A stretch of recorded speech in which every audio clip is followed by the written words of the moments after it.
welcome back to the Wellzest podcast. I am delighted because I have a friend, an OG in the wellness game, someone that I've worked with, through many, many years, and who's been really instrumental in driving change in workplace wellness.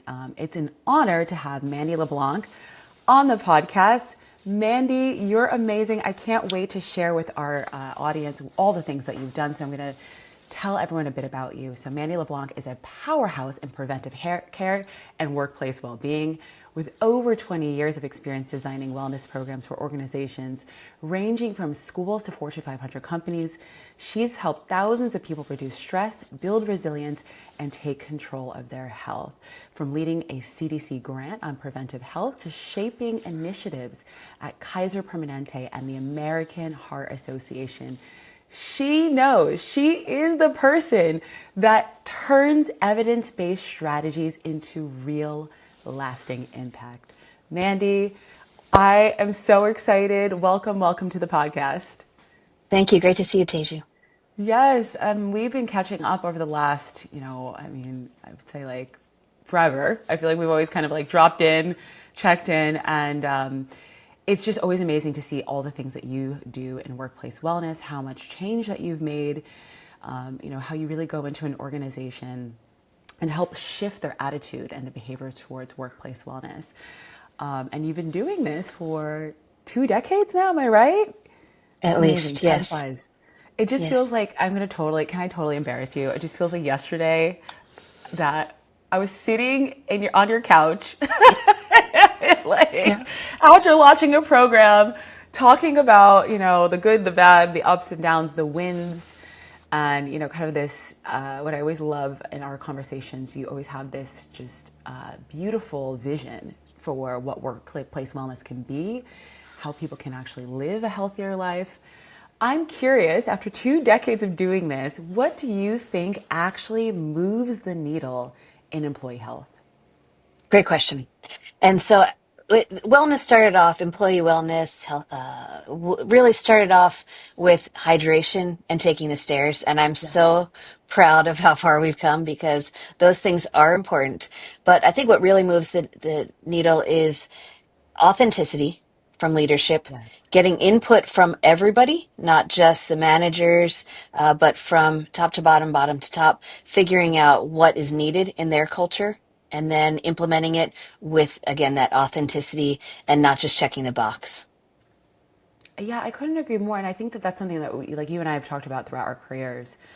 The step challenges and the water challenges, like those things are all well and good, but each person is so unique. And they're showing up at an organization with unique needs. They're at different places on their wellness journey. And I think I love that the fact that you said authenticity. How can we create programs that meet people where they are, help them to thrive, help them to, kind of break through wherever they're stuck versus just like this. Honestly, I've talked about this on the podcast. I've always struggled with the like one size fits all, check the boxes.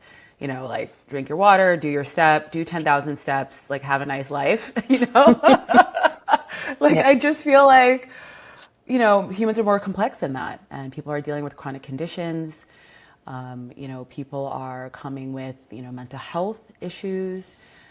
People have, even within a company, the difference in socioeconomic status is huge. So, kind of what maybe a CEO or an executive can do for their health versus, entry level employees is dramatically different. And I feel like a lot of wellness programs have failed because they treat everyone the same. Right. Speaking of that, you've designed probably over 100 programs on that same vein of, hey, this one size fits all isn't really the thing. What are some of the biggest mistakes that you see companies making, employees making when it comes to creating their programs, rolling them out? What are those issues? Sure. I think a lot of times leadership has best intentions at looking at lowering healthcare costs because that helps the organization, but really looking at what is it that everybody needs and how can we help people get to where, as you mentioned, meet them where they are and get them to where you want them to be through authentic leadership. And through that, it's taking a look at, we spend a great deal of our time working, more than we probably should. And so if you have that audience, and how do you show your team that you care about them? This is one strong way that you can demonstrate that you care about them. You care about their productivity, but their productivity will be better if they focus on their well-being at work and at home. Absolutely. Absolutely. I want to take a step back actually, because I want to frame everyone as we dive deeper into this conversation, because you are, as I said, like the go-to, I feel like, in designing programs that actually work, that actually drive change. How did you get into this? That's a good Like question. what's Yeah. your origin story? How did you get into this? And I would love to know, multi-part question, as I always love to Yeah. do. What has kept you in the wellness game, especially as it's changed over the last few decades with AI, with new tools, with platforms coming and going? What's kept you in the game? Great question. Okay, so growing up, had a healthy childhood, played a lot of sports, but I didn't eat very well. I was of the generation where there was a lot of fast food access, and so I ended up playing Division One field hockey at American University. We beat the number one team that year. We had the number one score in the nation, and then right after the season, so I was about 18, 19. I started having these strong pains just below my ribs. And I thought, what is that? And um, went to a few doctors. They couldn't figure it out because it turned out to be that I needed to have my gallbladder removed because I wasn't eating well. And I look back at school and no one was at fault. But I think that there could have been people that intercepted, such as coaches, talking about this is what we need for productivity on the field. But then off the field, be mindful of what you're eating because that's fuel for your body. So I had this big wake up moment where all of a sudden they couldn't figure it out because it's usually women over 40 who are overweight and not living a high quality lifestyle. And so it was this because they couldn't figure it out. I thought, right, this is meant to be my life lesson. And so from there, I took more health classes, started looking at what does it take to lead an optimal life? And so then I got into doing triathlons. I met an amazing mentor and great team of people that encouraged me to do triathlons. So I was pretty fit into my 20s and 30s. The reason I stay in it is because I look back at some of these things that I did when I was really fit. I'd lead these lunch and learns, which are now a bit outdated. And basically I'd look at the audience saying, you too can be happy and healthy. And now the reason I stay into it is because I'm about to turn 50 soon. And so starting to look at, okay, yeah. What does it take to maintain, right? Now I'm that person in the audience looking at a 25-year-old talking about how you too can stay healthy. And well, it's not that simple, right? So it Yeah. takes a lot of maintenance. So I feel like it's ever evolving. Yes, the technology also. We used to, I don't even want to talk about how we started with pedometers and I now know. I the remember the pedometer exciting, days. right? So you have to stay curious. So I've been curious. I was just born that way. And I think I get it also from my parents who are very curious people. But staying curious about the technology that can help us and expedite our improved quality of life. Absolutely. And technology, I actually remember when I was at Limeade, Fitbit was just rolling out, I think that was. And we had like an integration with Fitbit early on, and it Hmm. was like a huge. Now I think about like where we've come with Aura Rings and Whoop and like all the things that are in the industry. It's crazy to think about it. I'm curious, what technologies are you excited about? Just looking at where the industry is moving. AI, wearables, are there things that you're excited about, and are there things that you use on a day-to-day basis? Great question. The things that I'm most excited about are taking a look at our sleep. I think that's underrated. And I got good sleep for decades. Everything was fine. And then every now and then you have these moments where I have a teenager, right? So I've raised a child. I have a colleague in my house, if you will, that is always teaching me things. And so sleep, I think, is an underrated way of measuring your sleep. And I get obsessed with how much deep sleep I had, how much REM sleep I had. That's just been in the past couple years. Wearable technology in a way that can enhance and doesn't stress us out. So the Aura rings, the Yes. things like that, I Right. used to wear a heart rate monitor. I got my VO2 measured. All those things are wonderful. But it's what can we Right. use on a day-to-day basis that enhance those reminders to stand every so often, right? So I Right. think those things can be a benefit if they're not causing stress and you embrace that and see it as a coach that's on your wrist, a coach that's on your finger. So I still use a Fitbit actually. I use a Fitbit watch because I like the battery lasts the longest. Me Yeah, too. nice, nice. Yeah. I'm open to I other love my Fitbit. technologies, but I think it's a fair entry point because when I work with people, I don't want to say, here's this $1,000 product. You too Yeah. could use it, right? So, and I like that it integrates well with my life. Yeah. Agree. I'm still a Fitbit user. Like I love Mhm. my Fitbit. It works for Yeah. me. I love that I can change out the bands, by the way. So Yes. dials Yes. on You can point. still get, yes. Yes. But I agree. It's so funny. I was actually really resistant to wearing a Fitbit. Like I probably got my Fitbit, maybe like 2 years ago, Hmm. because of what you were saying. Like I was like, I just don't want another thing hovering over me to have to like track or stress about. I Hmm. was like, I just like was very resistant to it. And it's funny, I feel like we can almost swing the pendulum. We can be in a stage where like it feels like your whole life is being tracked, like every single thing, and like you're obsessing about the details, which can be really unhealthy and really stressful. But the other side of it is the data is knowledge. So I know that when Hmm. I look at my Fitbit and I'm like, oh no, I'm at like 5,000 Hmm. steps. I better get moving. Hmm. And those reminders are really, really, really helpful. Hmm. And I think that like as we get more tools, technology, AI, Hmm. we'll be a little bit more smart, predictive with, the types of reminders, the feedback loops, where it feels more integrated and not like something that you just have to worry about or remember all the time. Right. Another one I want to add is I listen to guided mindfulness messages before I go to sleep. So Me some too. people like it in the morning, and I don't know. I tend to wake up and I appreciate it in the morning when I have time. I do that on the weekends, but at Right. night, falling asleep, it just allows me to kind of defragment my brain, and it's a nice to have. Yeah. Same, me too. I love those. I do the mindfulness. I, like meditate in the morning, and I'll do mindfulness or like breath work to Hmm. close Hmm. the evening. Yeah, I agree. Like Hmm. what you programming your subconscious before you go to sleep is so powerful. Hmm. So, I feel like those types of things, YouTube apps, are so key. Love it, Hmm. love it, love it. Love that you integrate technology too. I'm curious, just thinking about, and we've been talking about this in our conversations, Yeah. kind of offline. Um, what is one thing we're talking about technology as being, something that can help drive change, but in the workplace where not everyone may have a Fitbit, not everyone may have an Aura ring.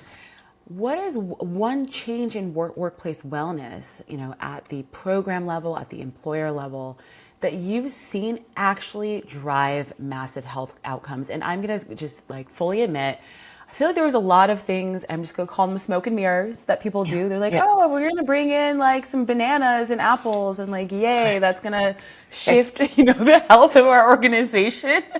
But we're gonna burn our people to the ground and they're gonna be working 100-hour weeks, but have a banana and hopefully you'll be okay. I have always cringed at that. So I'm curious in your lens, what are the things that are actually driving health outcomes?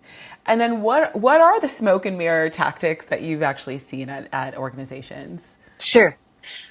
So the things that I think work are when you are able to train managers to be in tune with what their team needs. So a lot of times a person becomes a manager when they are very good at their job, they're very organized, they do all the right things, they get promoted to manager, and then there's not a lot of support. Even though they were good at their job, learning how to manage others and be in tune and understand how their team is doing is critical. And so then also that's a people skill that not everybody is taught. I was a manager for a little bit and I needed to quickly learn and get to speed on how to connect with my team members. And then with that, knowing the resources that are available. So do you know the behavioral health resources that exist? Do you know what healthcare plans so that you can help if they have a question? So that again, you're focusing on productivity. That's very important. But if you don't connect with your team members, that Right. helps with retention and also promoting the wellness program, whatever that may be.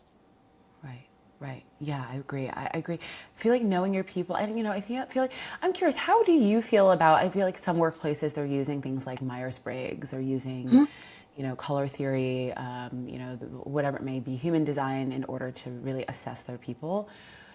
What do you think about those tests and methodologies? Is there one that prefers, or is it intrusive? I've heard people say to me, like, when a company slaps a Myers-Briggs in front of me, I'm like cringing.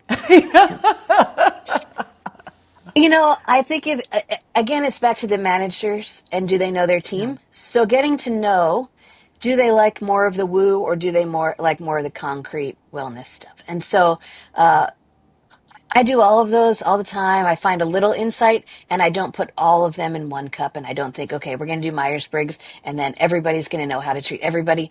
I think it can be aspects of a tool that help. And when you talk about smoke and mirrors, refer back to that question, I think the most harm that you can cause is when you have all these signs up and these emails that go out that say we care about you, and then you burn out your team.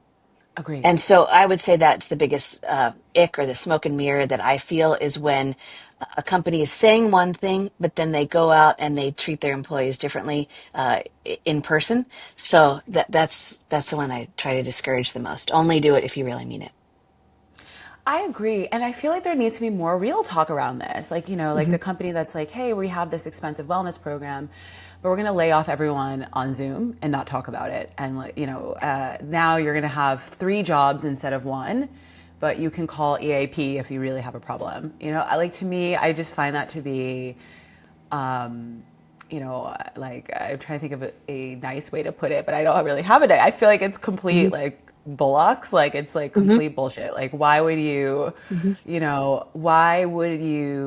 invest in, quote unquote, a wellness program where, really the well-being of your employees is obviously not at the center of what you're doing because of the way that you treat people. And I feel like, there needs to be more accountability, more conversation, and more honest calling people out, calling companies out. Like, hey, if you're going to have a wellness program, a part of it, if you're really committed to that, like, there should be almost like I don't know, like a sign off of, like, hey, we're not going to treat our people like garbage, Right. like that should be the foundation of, anything that you implement, anything that you do. Otherwise, I just feel like it's smoke and mirrors. Right. The beauty of going into these over 100 work sites is you could tell in about 10 minutes if this organization really wanted a wellness program or if they wanted a nice to have. And so that was really fun. You didn't need to be the smartest person in the world to see, oh, they're just kind of checking the boxes here. So, okay, we can placate that and we'll wrap up this meeting pretty quickly. And then the ones that wanted more, I would happily dive in and do a much more thorough review. And they're getting more out of me than the ones that are checking the box. So you get what you put into it. Interesting. Give me the dirt. What were, you don't have to name any names, but, like, what were some of those signs? You walk into the company and you're like, you know what? They're not about the vibe, really. They're like, kind of passing it off to say that they have it and check the box. What were some of those signs in either the like hierarchy, the employees? Walk me through that. And what are Sure. those red flags, that Yeah. people should be looking for? I was unleashed, and it was one of my favorite jobs. I had 2 jobs where I did about 50 organizations at one job and 50 at another. And so I was pretty young, and I was unleashed to go into these companies and meet with their HR directors to help them with their wellness programs. And so I learned early on to show up a few minutes early and just observe. So wait in the lobby. I don't think I was stressing anybody out by just showing up a few minutes early. I knew they had meetings, but I could just look around and see how employees' morale was and see what the vibe was. So were employees content to be working there? Were they scared? So you get a sense of that right away. Right. Then you go in and you meet with the HR director and seeing, is this coming from them? Is it coming from leadership? Is it coming from a need? What is their reasoning for having you there? And then what is their expected outcome and was it realistic? Yeah. It was a really fun job. Yeah, both of them. And what do you do with, you said, like, those companies? Do you feel like there's a way to convince a company, that maybe isn't really about the thing, isn't really about wellness, but they're just kind of passing it out. Hey, we're going to do this thing just because it looks good to our investors. Is there a way to go in and actually transform the culture, the mindset of that company, or does it take a management change, in your opinion? Great question, and absolutely. So I quickly learned to code speak between, if I'm speaking with leadership, it's we can help you manage your healthcare costs. We can focus on productivity. And then if I'm talking to the HR manager who usually cares about the people, it's this is a way of demonstrating that you care about your teams. So Right. I learned two different languages. I became bilingual essentially, and then in the room you weave them together. Interesting. Very, very interesting. The other thing too, just even thinking about who's at the table and making a decision of, purchasing either, workplace wellness program through a vendor or crafting something, bespoke and grassroots. Any organization has, a multitude of different generations, from boomers to Gen Z. And sometimes all of them are represented at the buying table, to decide what they're going to do. Sometimes it's not, it's just one person. And I've seen it in both extremes. Hey, we're going to get the person out of college to figure out our workplace wellness, or hey, we're going to get this seasoned exec because we actually have an investment in a people and culture infrastructure, and we're going to have a more executive person making that decision. And in my experience, when I was designing wellness programs, I think the style and the structure of the program was very different, just depending on who was at the table. How do you see this play out? And then when we think about, multi-generational organizations, how do you even tailor a program that can, work for a Gen Z, work for a millennial, work for a boomer, work for whomever else? What are some of the things very tactically that the program you feel must have in order to really speak to a multi-generational organization? Sure. So when we first met, I was this aggressive person, young, that would go into a room and think I knew everything. As I've matured, it's really more active listening, doing your research and then active listening. So I can't pretend to know all the generations and what they're looking for, Right. but I can ask the right questions and I can show up having done my research so that I earn that respect and credibility. And so I think that's the big part of it is don't think that you know it all. The more I learn, the more I realize I have more to learn. And so Me too. taking a look, right? Yes, every day. And the things I did when I was in my 20s, thinking I knew everything, and how much I appreciated mentors that would gently remind me. So I think it's doing your research before you meet with anybody and then listening and doing surveys in ways that work for them, right? So an email survey might not work for certain generations. They might want to text or through social media and then being responsive. Some people want that to give confidential responses, and some people are fine adding their names. But at the bottom line is you want to get that data from them, and so meeting them where they are and the way that they communicate. Absolutely. Yeah, I think that's so important. Yeah, not everyone's on their mobile phone all the time. And, you may have an older generation that does want that email or does want to serve, a hand filled. No offense, I love my parents very much, but you guys love those hand filled surveys. I see them all the time with the paper and the pen. So for that generation, they need that, whereas yeah, personally, I would prefer an email or a text to be able to fill something out. So I feel programs that are adaptive and are have the modality and the ability to shift are actually really key. And I think that's also industry as well. I think about some industries when we were working together, when I was at Limeade. So there were some industries like high tech and finance, everyone was pretty stressed out when we would walk into those companies, long hours, a lot of demands, especially those high growth startups. Whereas other organizations, maybe the stress was different. They're coming from a different place. How do you design programs that are effective for industries? How do you take into account, hey, finance versus, a healthcare business. I think about some of the healthcare businesses, the, company that you worked at, the needs of nurses, for example, are completely different than maybe someone who's a trader on, a floor somewhere. How do you take that into consideration as well? Sure. Another great question. For me, I was able to be a child actress, and so I learned how to play many roles. And so the way I see it Mm, before going into a meeting is I think, who is this person? If I were to play the character of this person, do a personas activity, which we did at Limeade and I still love, is to me look too. at what drives this person, right? So if you're a nurse, you're not in it for the money. You're in it because you want to save people's lives, help people, Yes. right? So Yes. that's what they want to do. They also want to clock out when they can and not and be able to go home to their families. And so if you're in finance, you might be in it for the money, and that's also wonderful. So finding out what it is that they're driving towards and helping them meet their goals Right. with there are people that take on stressful jobs, and with that comes hopefully more financial reward. And so playing into that. We hope. Yeah, we hope on a good day when all the stars align. Yes. Yes. Yes. Yeah, I feel like it's really interesting. Like, and two, I remember, when I was designing programs, thinking a lot about what's the workplace, like the physical place like, so is there, and also geographically, we're like, hey, let's do a walk challenge and it's, negative 20 degrees in the winter, um, you know, versus living here in Southern California where it's nice all the time and you can, quickly walk in between. I feel like those things are very important globally as well. Have you done any work with wellness programs outside of the United States, or kind of looking at those trends?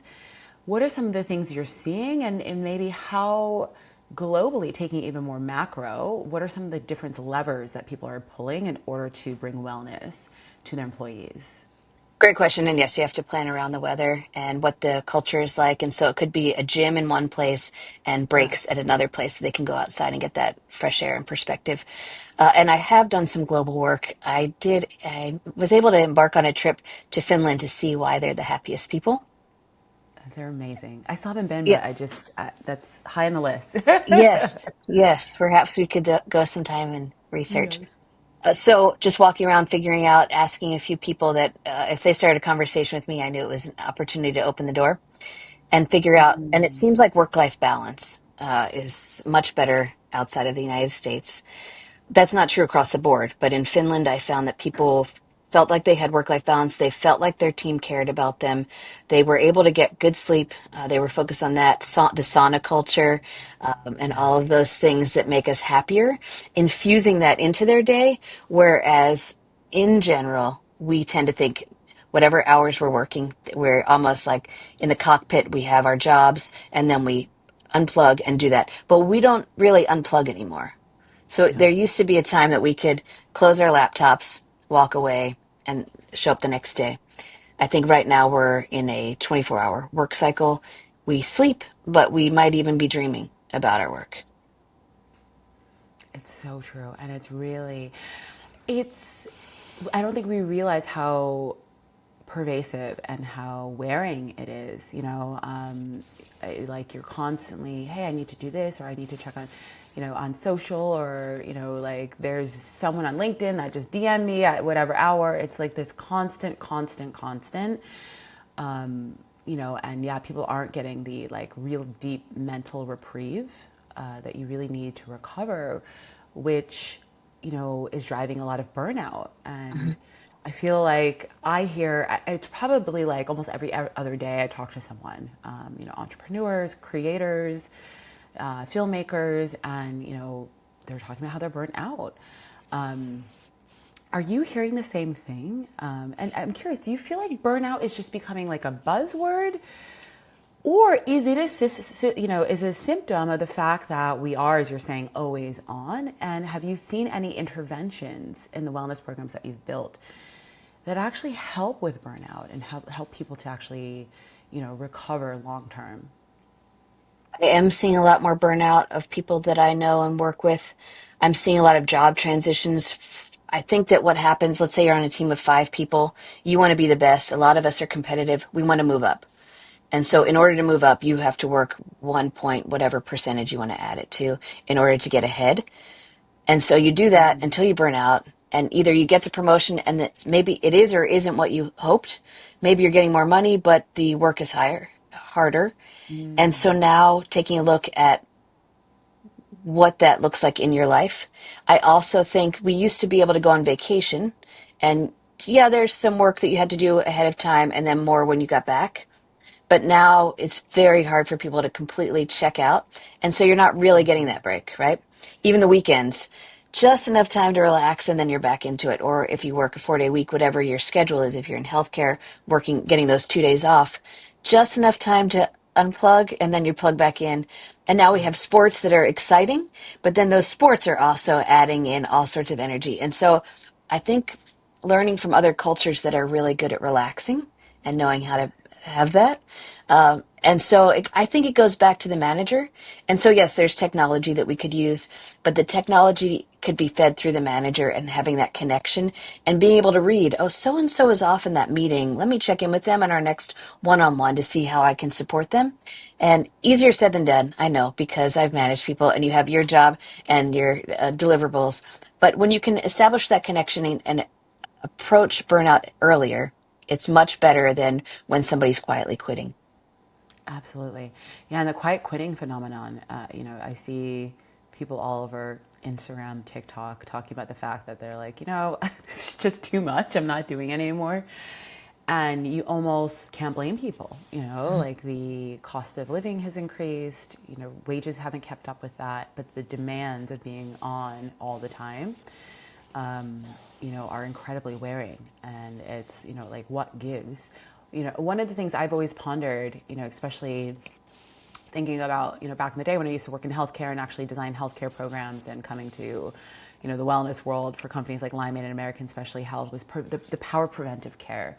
And I feel like what you're saying is like in a lot of countries, they don't let it get so bad and so dire. They've got maintenance strategies that are a part of the culture for rest and relaxation and reprieve and community and connection and actually having hobbies outside of just, banging it out on the computer all day. I'm just curious on what you think about the role of preventive care. I feel like preventive care hasn't evolved since I left healthcare. It's like, hey, go for your annual well woman exam or, go to your PCP and get your checkup. But I feel like if mental health, screenings were covered under preventive care benefits, this is something that I'm like shouting from the rooftop, a little bit more aggressively, covered at 100%, was a part of, your core insurance program versus, hey, find a therapist and maybe we'll cover it. And other type of preventive checkups, like, I don't know, preventive rest, like you get a day off that's covered, of your insurance, and you get to take mental health days as a part of your insurance, but I don't know what it needs to be. But I'm curious, what do you think the next frontier of preventive health should be, in a wellness program covered under insurance that companies should be providing? I'd love, to get your thoughts on that landscape. Love it. Great question. And you and I got to bond and meet over preventive health. And so the Yeah. program that we designed together was focused on getting in to see a dentist. Either if you use tobacco, focus on cessation, or you get credit for not using tobacco, getting in to see your primary care provider. So those things are now fully ingrained in most organizations. The opportunity for improvement, and it hasn't evolved as quickly as you mentioned, is behavioral health checkups. And I think Yes. just as we get our teeth cleaned twice a year, I think the most organizations can or do offer about 3 sessions per year on any related topic. And so if they're not already doing that, offering 3 sessions per year focused on behavioral health. And you can get more sessions often if it's on a different topic. Maybe you're navigating a parent who's got some health issues. Right. Maybe it's an issue with a teenager. So those would be different appointments. But I think at minimum, these 2 appointments, similar to a dental cleaning, where somebody connects with you and sees how you're doing so that you also have that baseline. Just as we do mammograms to have baselines, Right. getting in to see a mental behavioral health. And these can be e-visits. They don't have to be in person. They could be over the phone at whatever cadence works for the employee.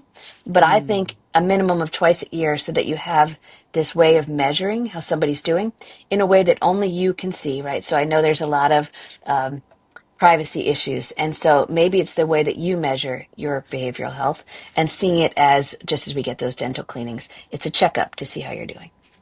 I agree. I feel like it's so important to really talk about that too.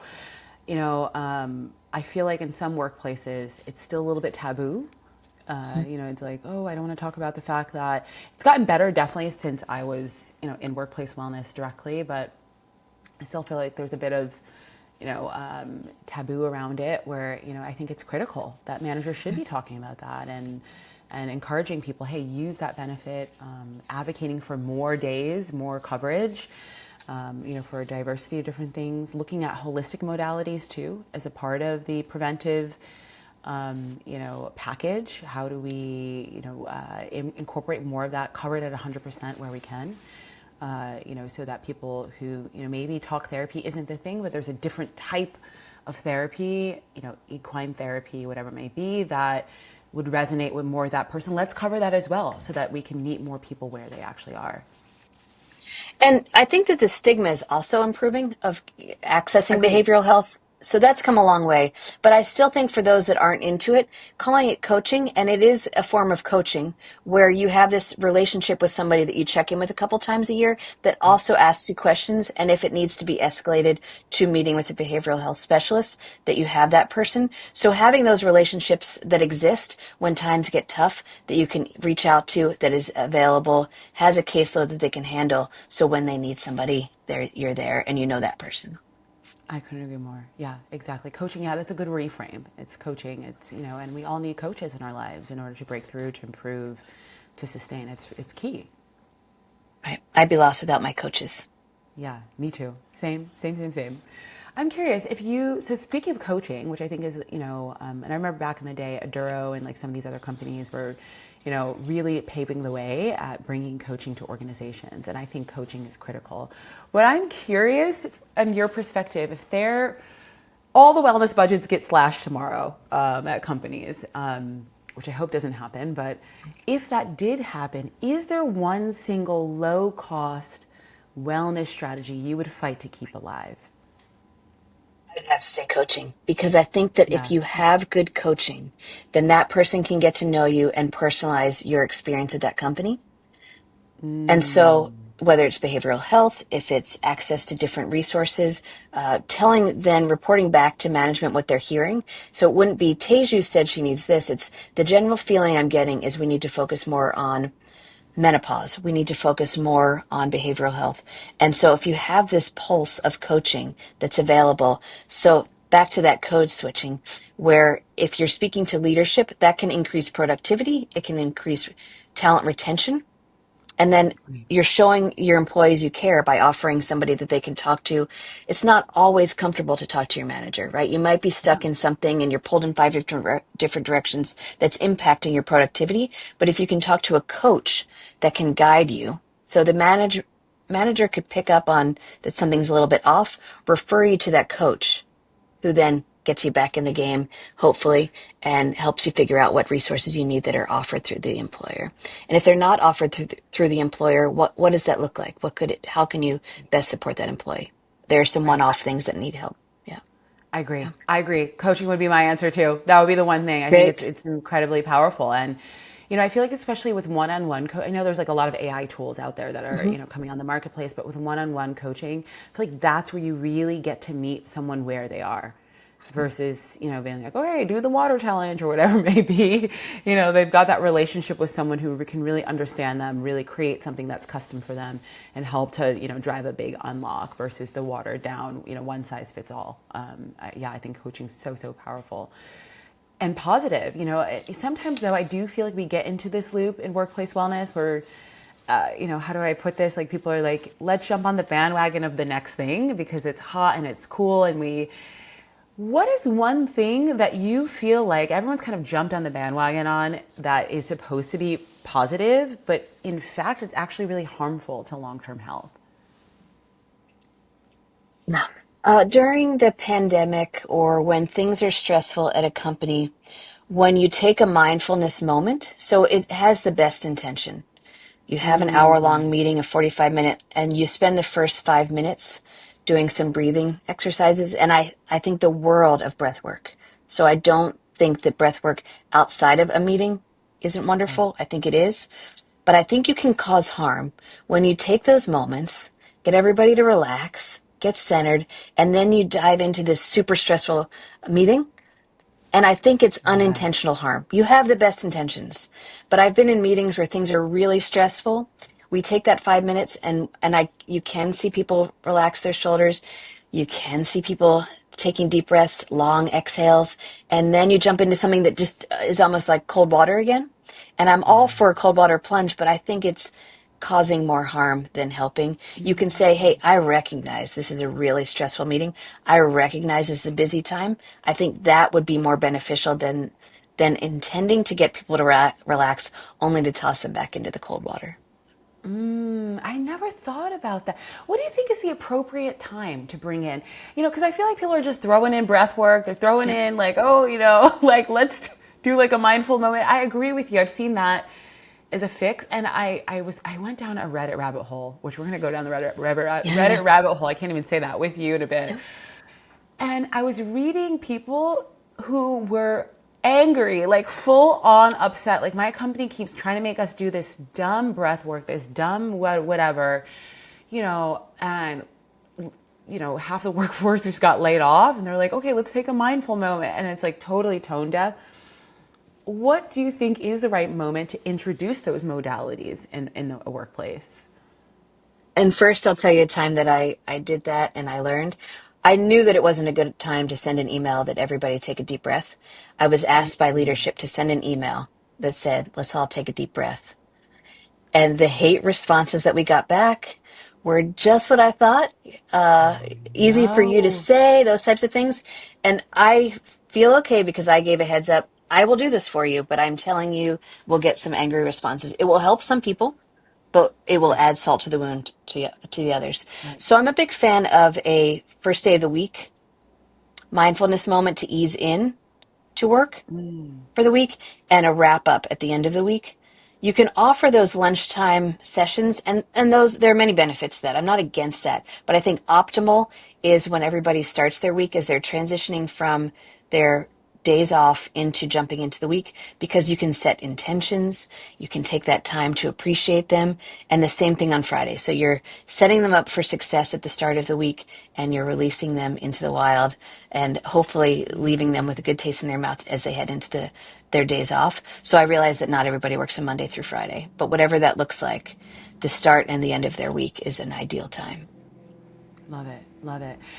I'm curious because I feel like the companies that are doing that, the beginning of the week mindfulness moment, a wrap up, honestly, that's a really attuned and, I would call it almost advanced way to run your program.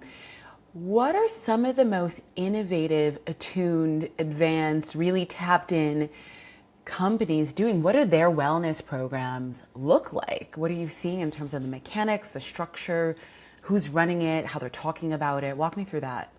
Great question. And it depends on each culture, right? And it depends on the different dynamics and generations. But some of my favorite things are when they get a big speaker to come in and give an uplifting presentation. Right. Because I could go Monday through Thursday, a few days a week. I'm just doing my job. I just want to do a good job. Somebody gives and does a presentation like that and shares their why or the reason we have purpose in this work. And all of a sudden, I'm sitting taller. I'm Yeah. acting more boldly. I care more about the work that I do. So I could read a report that doesn't mean a lot, but then if somebody came and showed me why these numbers matter sometimes, because I think we get lost in the shuffle of the monotony of our jobs. We Yes. all do, right? Yes. But then if you have somebody that comes that you respect and you look up to that's telling you that your work matters and explaining it to you in that way, I'm not a big crier, but I've been known to cry at some of those events, and that gets me back in and focused. So I think it's high level coaching essentially that you have coming in to give those pep talks, and I think a good pep talk can mean a lot. So is that innovative? I don't know, but I think you could get an innovative speaker that comes in Right. and Right. shows you a sample from the future and embracing AI. You don't have to have that person in the room anymore. And so what does that look like? Maybe they've pre-recorded it and you have some images going on behind that allows you to feel more excited about the work that you do. And that's a great way of preventing burnout and helping with burnout a little bit, that if you do it often enough, your team is engaged and they want to stay working where they do. I agree. I totally agree. I love that. I've loved when speakers, especially if it's something that advances your knowledge and helps you feel like you have more agency over your work, over your mindset, those types of things. I feel like that, there's tons of research. I don't want to misquote the research, but very high level on, burnout, people like feeling like they don't have agency over their work, which causes them to burn out. They don't have autonomy, which causes them to burn out. So having someone that can come in and like pattern interrupt and really help to drive a different conversation, I think is incredibly powerful. And then also having fun. I think that a lot of employers, I mean, hey, we're humans. We want to have fun sometimes. I feel like people almost forget. They're like, okay, now you're adults. There's like completely no fun in your life. You need to just like work, pay bills, and like, carry on. And I feel like I look at kids the other day, I was walking at the beach here and I was just seeing these kids like playing with sandcastles and they're with their parents and a whole group. And it was so cool to see the adults like actually they were like throwing sand at each other and like building sandcastles and laughing. And I was like, we need more of this as adults. Like everything's very like structured and programmatic. Like why aren't we just having fun? I'm curious, like what are the lessons, because you've worked with school-based programs, you've also worked with the corporate initiatives and programs as well. What are things that kids get right that adults are missing and adults urgently actually need to implement? I think that they're so authentic and honest. Yes. They're unfiltered, right? So they're going to you ask them a question, they're going to tell you, because why wouldn't they tell you the truth? As we get older, we tend to think, how do I nuance this? How do I what's in it for me? What's in it for them? Youth don't really have that filter No. to a certain extent, and they also embrace having fun. Everything should be fun. I remember being in class and thinking, why this class isn't fun? Right. That teacher had the best intentions, but the more you can bring joy in. And so I think they do a really good job of having recess, having points in their day where they Mm-hmm. unplug, they just connect with the people they want to connect with, and they do something fun. So I think bringing recess back to the workplace and encouraging that, because think of the bonds that you have. You and I are maybe working on a project together, but then we get to go play ping pong or basketball, you name it. We're doing something that gets us out of our comfort zone or back into when we were a kid. And now you and I have a connection that when I send you that email, hey Teju, would you mind sending me that? You don't go, oh man, that Mandy, she's always bothering me, right? It's Exactly.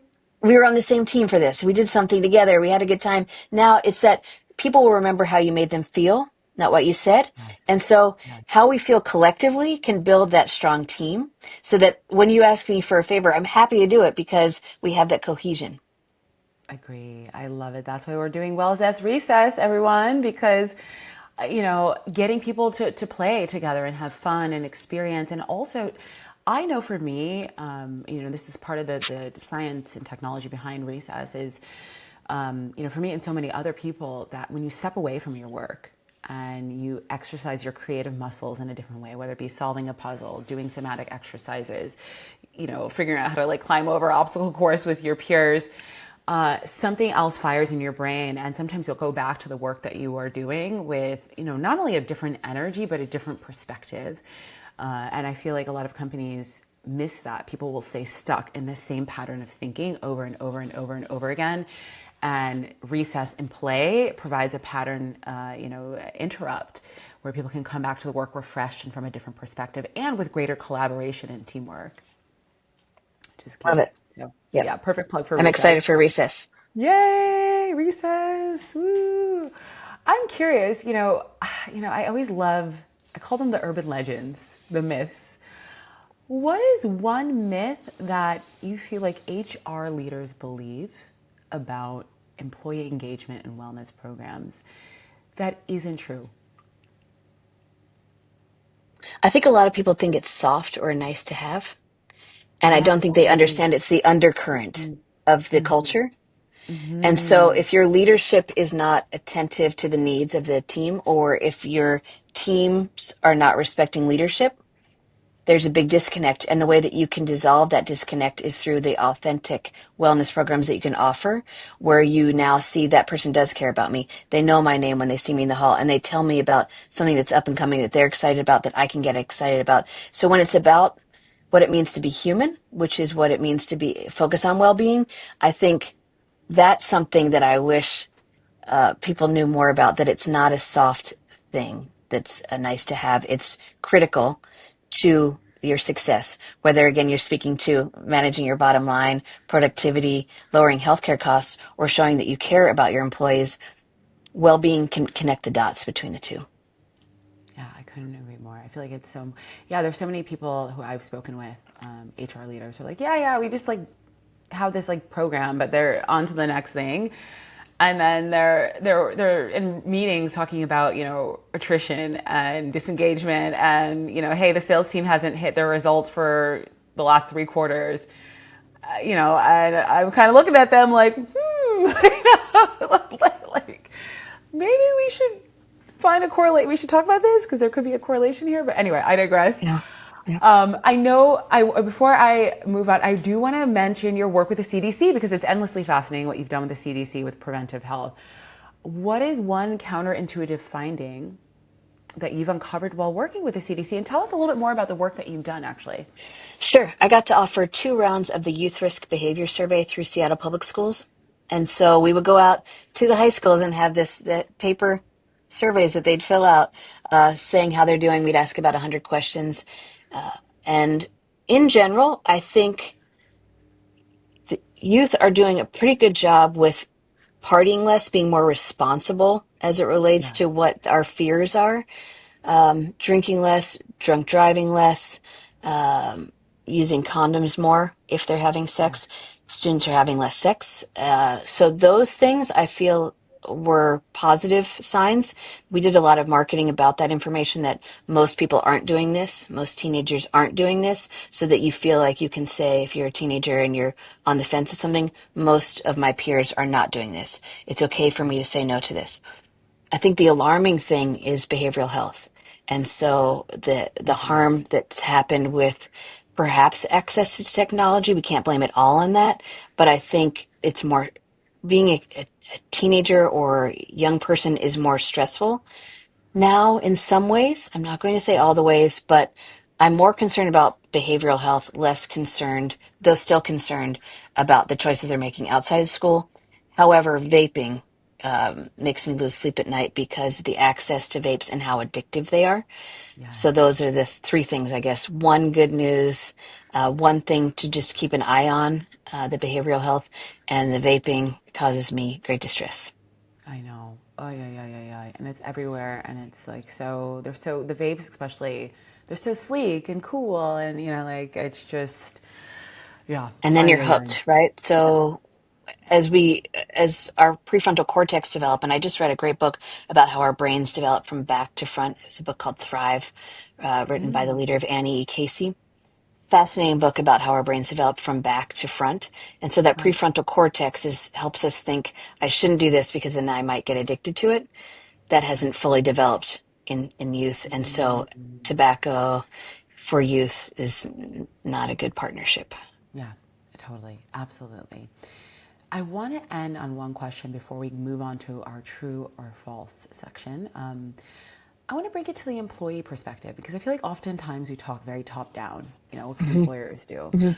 But if you're an employee at an organization and,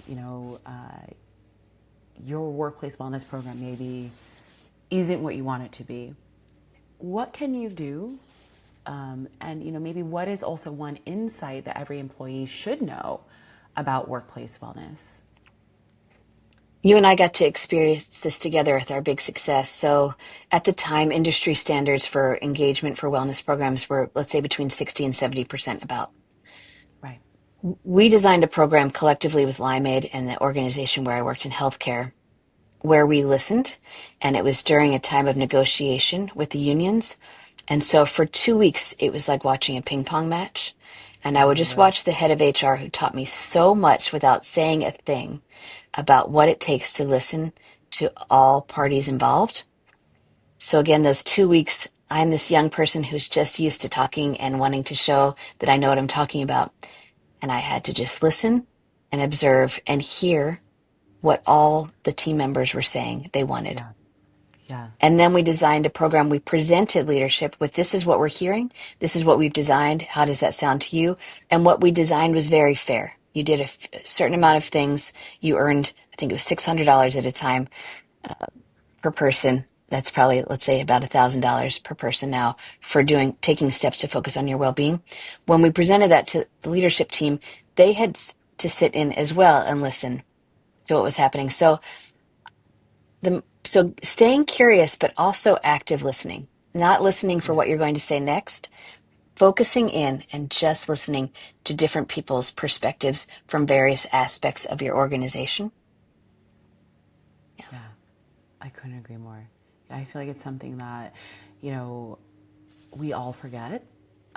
Even just listening to your coworker, listening to what your manager is saying, kind of the listening and understanding the why, I think is really important. And, trying to put yourself in different people's shoes in an organization is so important. I feel like that's key. And with social, we're so used to like, oh, next, dopamine, dopamine, dopamine, to Yes. actually like be present and listen and, be in your body and hear, I think is becoming a skill in itself, Yeah. And let me Just slow celebrate down and your listen. success, because we built this program. We looked at rates. They hit 60%, 65%, 70%. We were getting this weekly report. We weren't believing it. We I had remember. somebody on the team that was measuring data, so I wasn't able to even touch the data. All of a sudden, we're getting 80, 85%. The deadline's Yeah. coming up. We hit somewhere between 92 and 94% engagement. It was because all of the stars aligned. All the right Yeah. people were in the room. Everybody, there was momentum around the well-being program. And so you and I can take some credit for that, and we should. Yay. Oh, we Yep, will. We'll pat ourselves on the absolutely. back. Yeah. But it was that all the right people Yeah, were it at the was. top of their game and listening and getting leadership involved that understood what was going on because they had worked their way up and they'd had management training. So it was one of the best professional highs I've ever had, was I collaborating love with it. you. That was amazing. I remember. I think we got written up in SHRM, right? Was it? Or I Yes. forget. Like, Yes. yeah, I forget. Yeah. Yep. Yay. Ooh. So we had mentors that were teaching us what to do, right? I'm sure there were Yeah, times that I 100%. wanted to speak in a meeting and it was very clear, hold tight, hold tight. Yeah. We're at the end of the story. Once we've done all of the other work, we get to talk about the well-being program. Totally. Absolutely. What a learning experience. I'm so grateful that we got to work together on that. That was such a great, I mean, I learned so much. It was so early in my career. And, my eyes were opened, to some of the challenges at an organization as big as the one that you're working with, union negotiate, like all the different things that come into play. And it opened my eyes, and I think a lot of the things that I learned when we worked together on building that program have shaped, the way I'm approaching wellness now and the way Wellzest is approaching wellness as well, which is really cool. So love it, love it, love it. I want to transition to our true or false section. So I'm going to rapid fire throw a bunch of questions at you. And if you could give us a true or a false, these are questions from our community, that would be amazing. So the first one I'm going to read to you is: most corporate wellness programs fail because they're designed for HR, not employees. Is that true or false? To say true, they have the best intentions, but you need to get that input from various departments, various generations, what communication styles. So it's not because of bad intention, but I think it goes much better when people actually listen. Got it. This next one: remote work improved physical health but damaged mental health. Do you think that's true or false? I would say it depends, so I know that you don't want to hear that answer, but Ah! I think some aspects of our mental health was improved, but I will always miss that camaraderie that I had. And so that's why I'll say false. Uh, I believe that when you can collaborate in person with people, it's better. As much as I Yeah. appreciated working in my pajamas. Yeah, the collaboration is key. I really think that like people have missed that. It also depends on your personality type. Like some people are solo workers, but some people need that, camaraderie and collaboration. And yeah, remote work doesn't often provide that unless you're deliberate about, going to like a remote workspace or whatever it may be. Anyway, this next one, leadership burnout is more contagious than any virus. True. That's I an think interesting one. if the teams do not respect the leadership, people start jumping ship. Yeah. So I think that it is very contagious, maybe as contagious as some of our biggest diseases right now. And so if leadership is not into it, it trickles down faster than we'd like. You seem surprised. Did you have another thought? I'm open to it.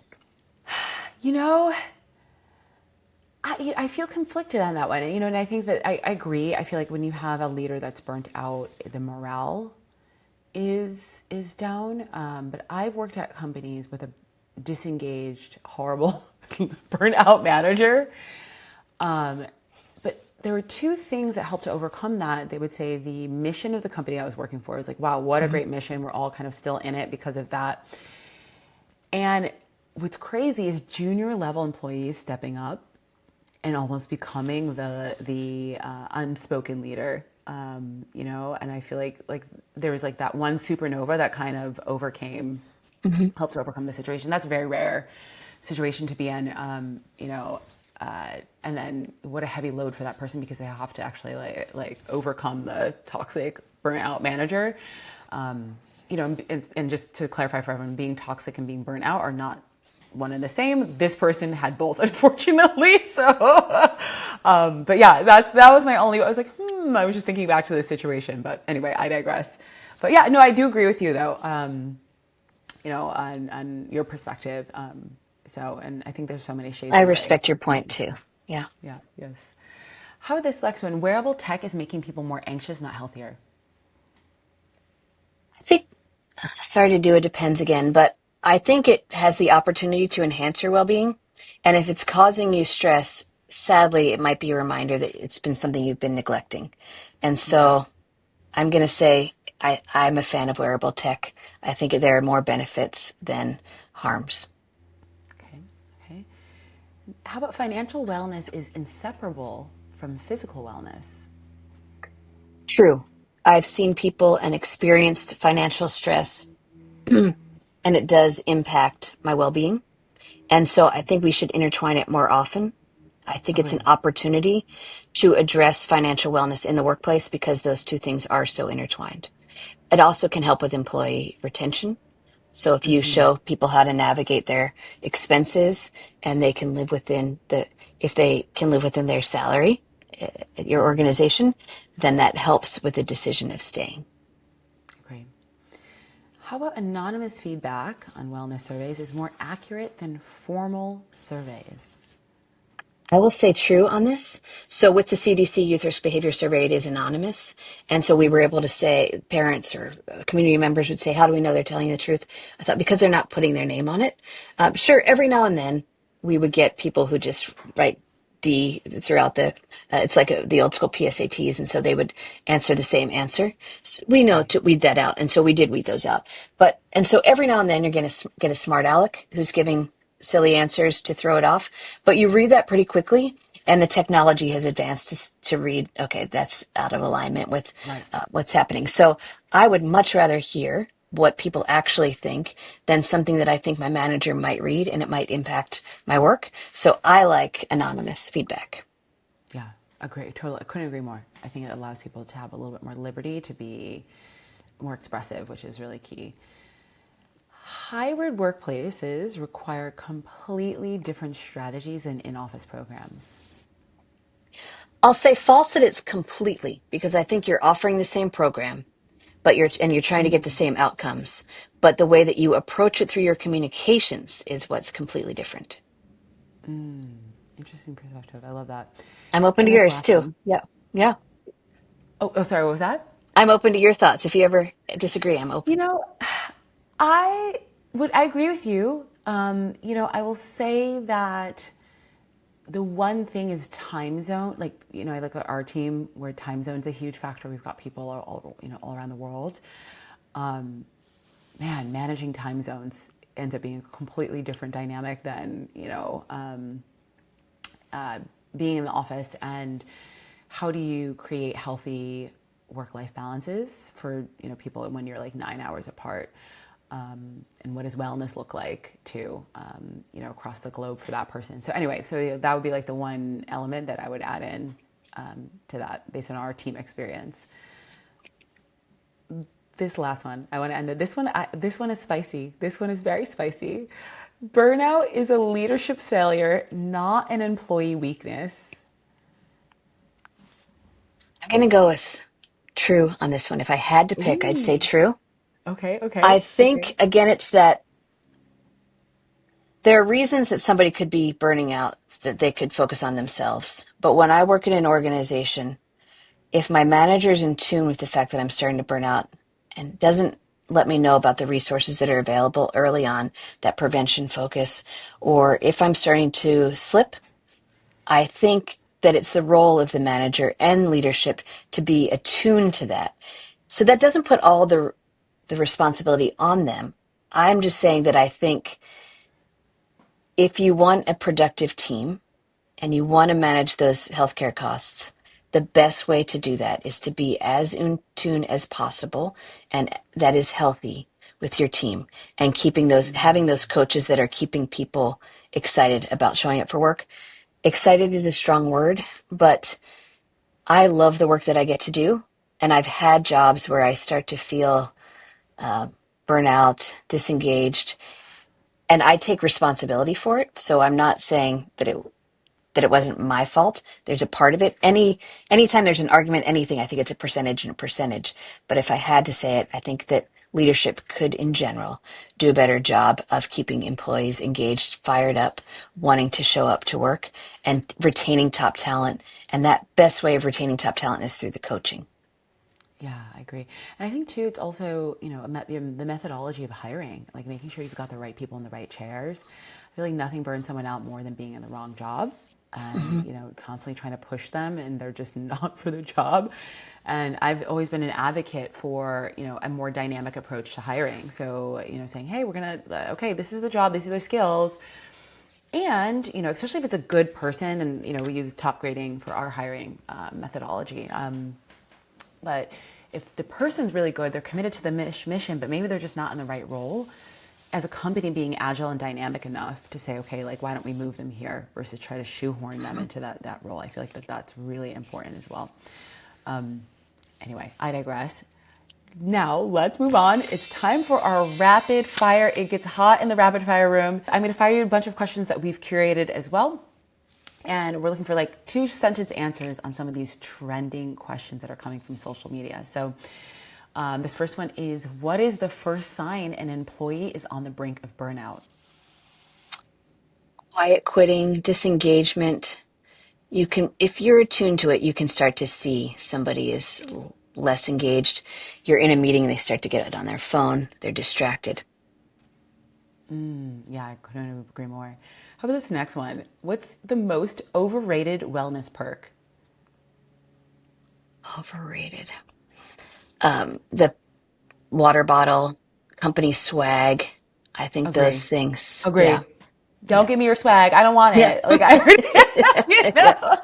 no, mm-mm. Yeah. A water bottle's not going to keep me at a company. Yeah. It's not. It's just going in the shelf of like 50 other water bottles I have from like conventions and fairs. So like, no. Hmm.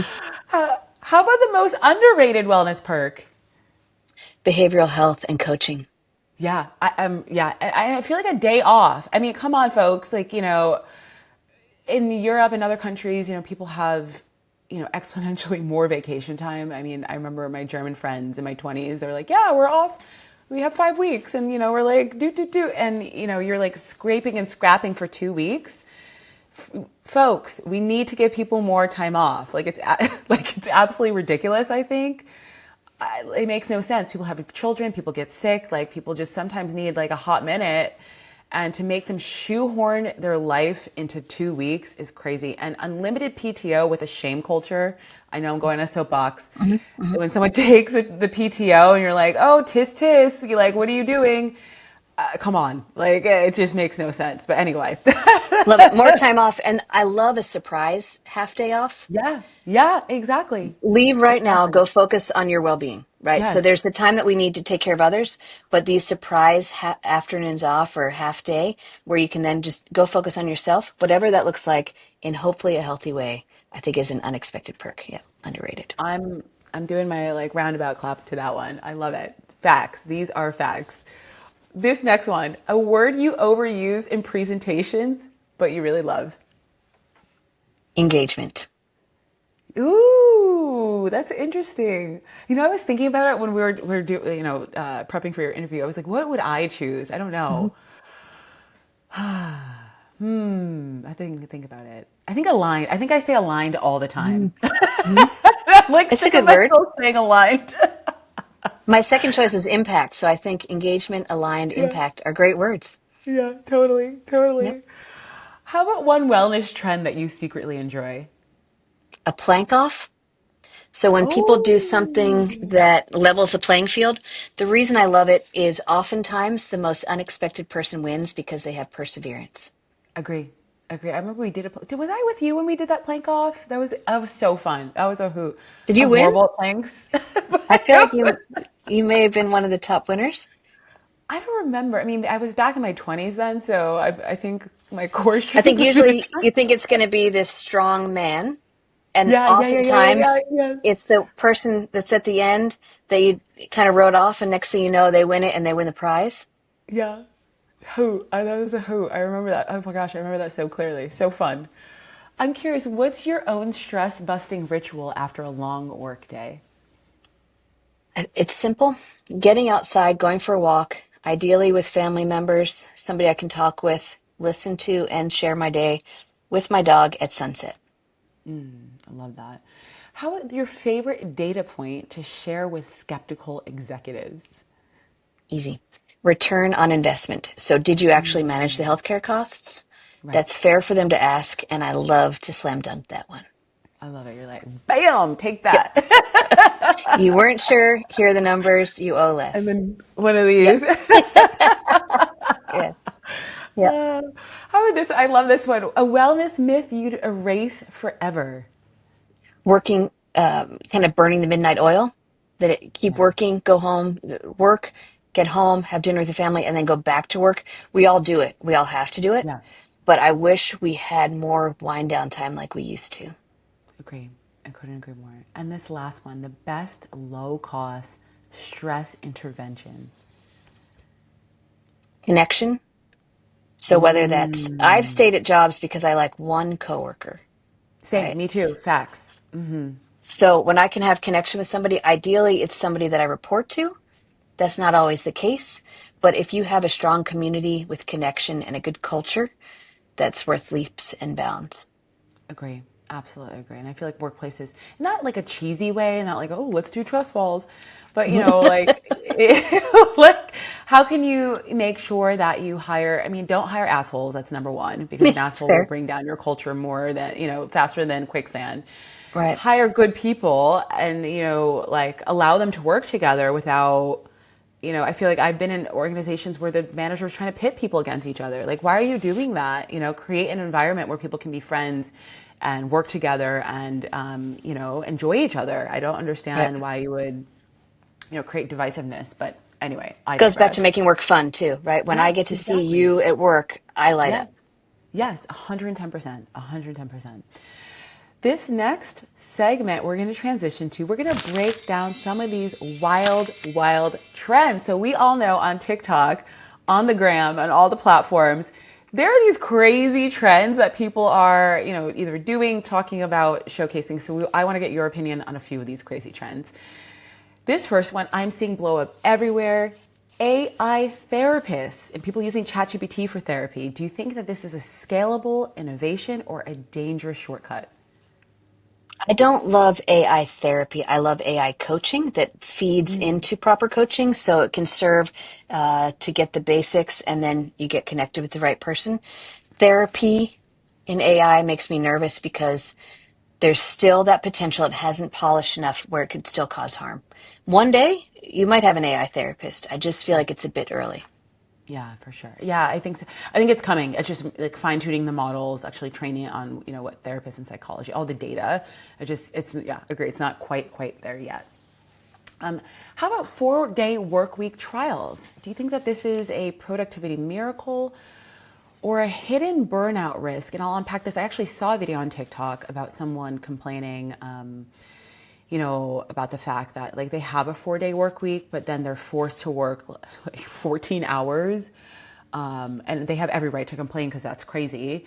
And they're like, you know what? This is not worth it. Like, I'd rather almost like not have the Friday off if and have like a shorter work day than having to cram everything in 14 hours a day.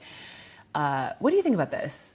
We tried this on a team where I worked, and I think it's on a case by case basis by person and industry. And so some people on our team did not want the 4-day work week. They wanted 5 days stretched out. They had a family that worked better for them. I counteract that with the amazing feeling of when you have that day to yourself, when Yes. everybody else is in school, whatever it may be that you live with, where you have your day. So I think it depends on individuals and industry. Yeah. And I feel like it has to be off. Like, not like, okay, now we're going to make you work 14 hours a day, Monday through Thursday. And then on Friday, oh, could you just quickly hop on Right, like, no, like, we're not doing that. That's not a right, thing, right. How about this one? I've been seeing this. Actually, I went to an event yesterday, and I went to this event, and there was like a bunch of like offices, this creative studio, and I saw someone up in the sleep pod at this office. What do you think about these sleep pods? Is it actually forward thinking, or do you feel like it's a PR stunt? I think it can work for some. Some of our best leaders nap. Also, some of our Yeah. hungover employees nap. So if it's for the Yeah. right Okay. reason, and we've all been there, if it's for the right reason, a nap can work wonders, right? It can divide your day into two, give you more energy, but it could be misused. So I would do a pilot study and evaluate productivity and see how it works out. And also, are employees more happy knowing they could log in time at the nap pod? I don't hate Yeah, it. I agree. I agree. Oh, sorry, what was that? I don't hate it. I would take an opportunity to take a nap if I could. Sometimes not every day, but sometimes I'm like, whew, it was, especially when I'm in deep work mode and there was a lot of meetings, a lot of travel. I'll take that nap, and wake up and be ready to go. So, yeah, really interesting. This last one, gamified wellness apps, engagement tool or dopamine trap? It can be quite competitive. So I love gamifying well-being. Some people don't like it. So I feel like if I were a professor, teacher, and scoring it, for those that love gamified well-being, let's get in, let's get competitive, build it, especially we can make random teams, so you have to meet new people. Some people can't stand it, and that's fair too. We should find another way to support their way of getting engaged with well-being. Yeah, couldn't agree more. Now we're going to jump in the Reddit rabbit hole. So our team curated some questions from Reddit related to workplace wellness and working in general. Some of these are juicy, juicy, juicy. And this first one I'm excited to read to you. So this was in the anti-work subreddit. This person says, are jobs meant to be stressful? And I'm going to read this to you because I actually think it's like really important context. So hi all, a bit of a lurker here and looking for advice. This is my first job and my God, has it been a struggle. I consistently feel stressed all the time and I just have no motivation to do anything as soon as I leave work. I also struggle with a bit of anxiety and I feel it exacerbates everything. I had a referral with OH and was recommended to have bi-weekly one-on-ones with my manager and they aren't happening. I just feel like whenever I ask for support, it gets blown back in my face and I just don't know what to do. Feeling at my wit's end, but I don't want to sign myself off sick as I feel like the problem will still be there when I go back. Whoa, whoa, whoa, Mandy, what do you think about this one? This makes my stomach churn. I I know, feel me bad too. for this person. I have empathy. I'd say to schedule some time with the manager, but I'd also say we're fortunate in our generations that you don't have to stay at that employer. That may not be the best fit. However, let's do all the things we can do to support this person before they make that decision. Let's get them some behavioral health. Sounds like anxiety is already an issue. So is that compounded by having this job. We all try to have these different jobs that may or may not be the best fit for us. I've definitely had jobs where I'm in the flow. Sure, I have a healthy level of stress, but I'm enjoying the work. I've also had jobs that I have such Sunday night dread. So Me I too. think it's figuring out, does this person need some behavioral health support? Is it a connection with a manager that's not going well? Are they in the right role? So I back with you that when we have this interview, maybe a second interview, we're offered the job, and then we kind of know in the first couple months if it's meant to stay. Oftentimes we 100. stay too long or the other person stays too long. So I think we should be more forgiving when people change careers more frequently because it wasn't a good fit based on this the session where we're all at our best. Right, right, right. Yeah, and I want to add something to this too. I will say, in my early 20s, my first job out of school, wasn't really my cup of tea. Let's just keep it 100. Like, I was not feeling the job, But I do also, I look back, I do chalk a little bit up to the stark transition from college to corporate, and I think that like some of my discontent was that I don't, definitely the role was not for me. It wasn't the right fit, not the right culture. I wasn't in the right city. So there was like a whole bunch of things compounding. But I do feel like, if this person is in their early 20s or, whatnot, and this is their first job, there's so much transition during that time and learning how corporate works, even the schedule, like for me, I'll just be honest, like getting up and going to my senior year of class, of college, I had maybe like 3 classes on Tuesdays and Thursdays, and I was, a spin instructor and like chilling like most of the other time. So like getting dumped into the 9 to 5 was like such a paradigm shift, moving cities, like all that kind of stuff. So I agree with you. It's like sometimes it's just not the right fit, and you've got to like call it a wrap. And then sometimes I do feel like there's a transition in your early 20s from college to the corporate environment that is so stark. That is really difficult. And, you're so used to your teachers maybe being a system of support, your peers, and your boss is like, yo, like figure this out sometimes. And They that still can be need the report difficult. done at Friday. Yeah. But Yeah, if you have a exactly. And you're like, colleague that wait, you can talk what? to, yeah. Yeah, Let's say that happened and you and I could then collaborate with each other. Maybe the manager can't meet with us, but you and I are on the same team and we can help each other. yeah, So 100%. finding somebody that you can talk to at work to see if it's the right fit. Couldn't agree more. Couldn't agree more. I want to ask you this next one. This actually goes back to something we were talking about before, but the way this person puts it is very interesting. So this is in the No Stupid Questions subreddit, and this person says, "What's stopping us from completely switching to a 4-day work week if everyone seems to want it?" Which we just debated on whether or not it works for everyone. But I actually want to read what this person says. They say, "I've been seriously thinking about bringing this up to our HR team. Most of my coworkers, including me, feel way more productive by Thursday and totally drained by Friday. We've joked a few times about how a 4-day work week would probably improve our output and morale and not hurt it. From what I've seen online, lots of companies that tried it ended up keeping it. So if so many people want it and it seems to work well where it's tested, what's really stopping this from becoming the norm? Is it logistics, resistance from management, or is it just a fear of change? I'm hoping to make a case that's more solid than we're all tired. Would love to understand the real reasons behind this. I'm curious in your perspective on this." I think you can make the case by saying that I could be more productive during these certain hours, and that some people do want that 5 day. So I'm not a fan of everybody's going to do a 4-day work week. I am a fan of let's pilot this, see what happens. Were we able to get the same amount of work done over that amount of time? Is my morale better?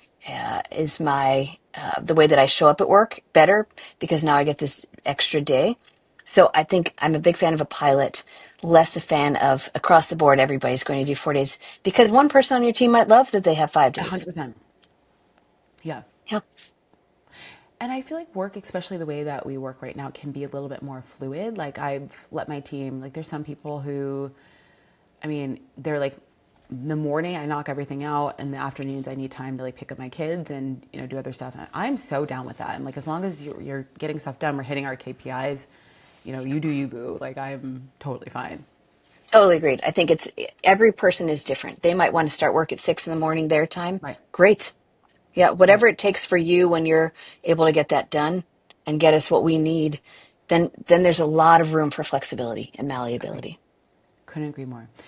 Last thing before we come out of the Reddit rabbit hole, this one was in the jobs subreddit. They say, I am 31 and I've just experienced burnout for the first time. Ooh, oh my goodness, I remember being there. Let me read this to you. So they said, my mental health has declined and going to work feels impossible now. I didn't even go to work today because of anxiety and exhaustion. Oh my goodness, this gives me chills.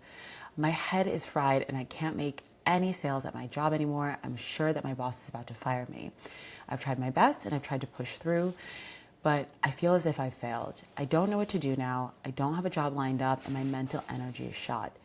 Anyone else been here? And what did you do? How did it go for you? What are your thoughts on this one? I don't think this person has failed. I think they've learned what they need for their unique personality. There's times that we could I could, so when let's take sports, for example, I could play for a season. I couldn't play all year long. And so there are times that you look at and you get to know yourself and the organization and whether or not it's a good fit. And is that manager willing to work with finding you at your best and keeping you moving at your best? And are you willing to learn about yourself? So I, like you, it sounds like quite productive in the morning, tend to taper off. I've had jobs where I don't want to show up either because it's bored.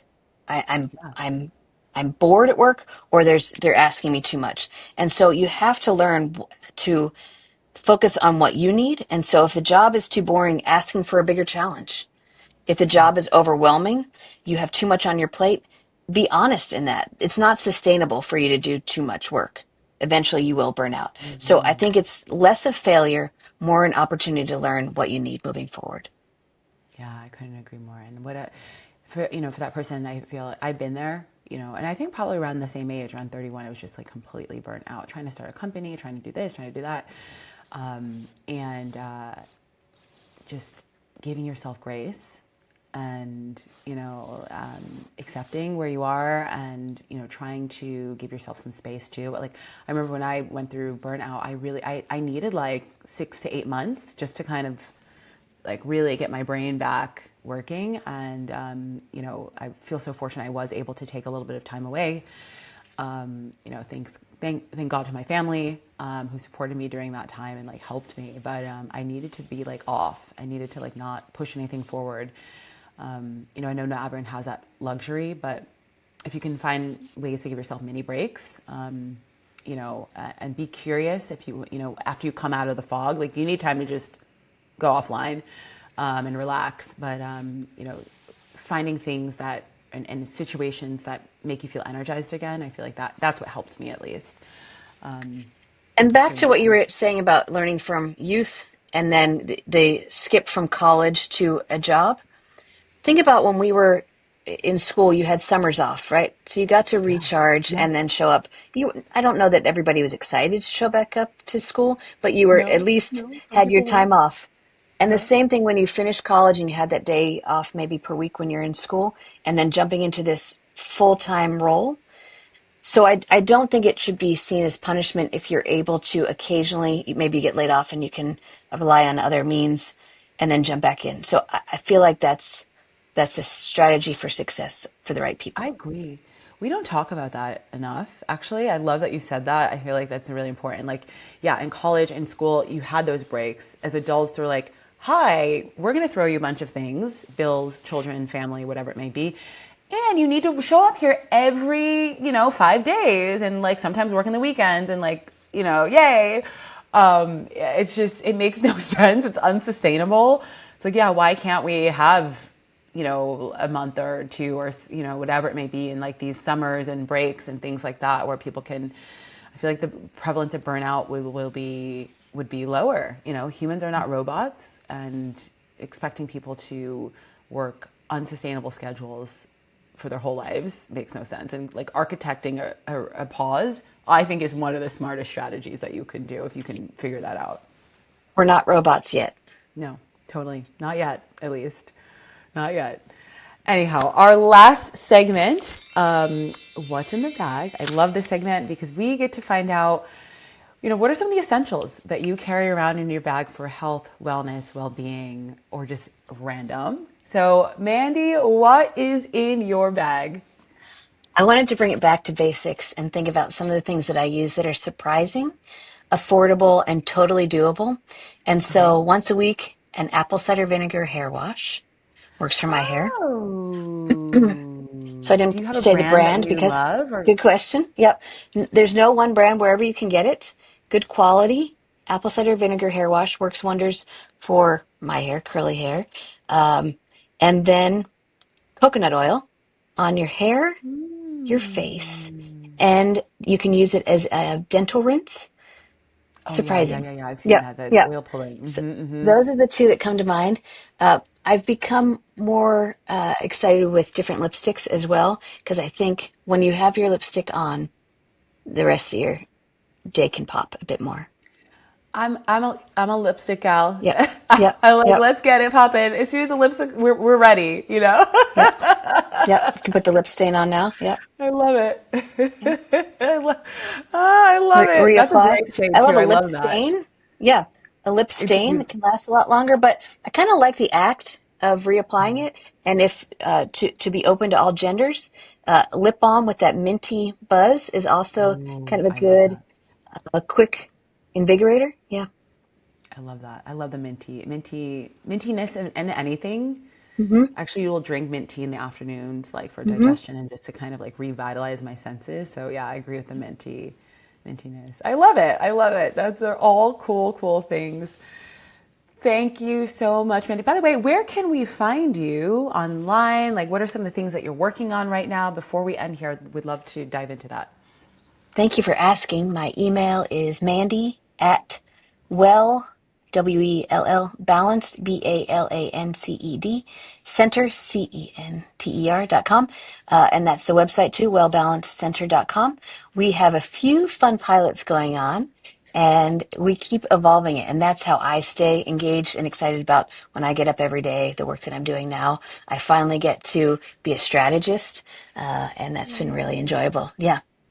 I'm excited. I'm excited. And I know that we're working on some cool stuff. We're working on, a program together where we really help people tap into who they are, and you and I have been talking about this core philosophy. We spend so much time in school learning about like facts and history and whatnot.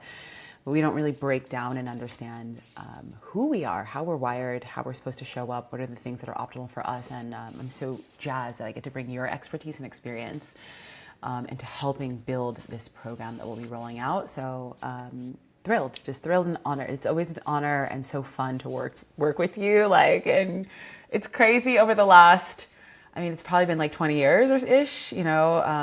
I'm just so grateful to have you as a mentor and advocate. As someone I can, always just go to, and you model such great behaviors in terms of well-being and mindset and just like, your family and everything.